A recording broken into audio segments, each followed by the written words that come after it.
एकाच घटनेतून निष्पन्न होणाऱ्या सर्व गुन्ह्यासाठी एकच एफआयआर दाखल करता येतो।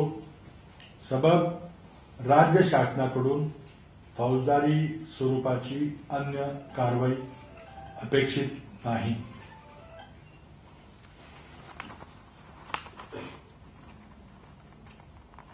आदर्श सहकारी गृहनिर्माण संस्थेला 6 राजकीय व्यक्तींचा आश्रय लाभला। पॉलिटिशियन्स पेट्रनेज असा शब्दप्रयोग मूळ आवाज केलेला आहे परिच्छेद 75 ते 77 मध्ये। संबंधित 6 राजकीय व्यक्तींनी फौजदारी गुन्हा केल्याचा निष्कर्ष चौकशी आयोगाने काढलेला नाही। त्यातील 2 तत्कालीन राज्यमंत्री यांनी तर कुठलीही नस्ती देखील हाताळली नाही। त्यामुळे या संदर्भात कारवाई अपेक्षित नाही।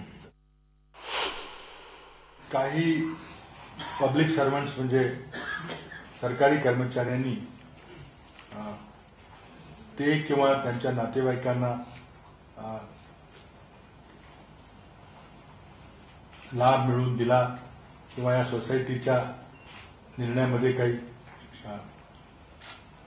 नियमाचं उल्लंघन केलेलं आहे का याबद्दल अहवालामध्ये 12 लोकसेवकांनी म्हणजे पब्लिक सर्वंट्सनी सेवा वर्तणूक नियमाचा भंग केला आहे असा निष्कर्ष काढला आहे।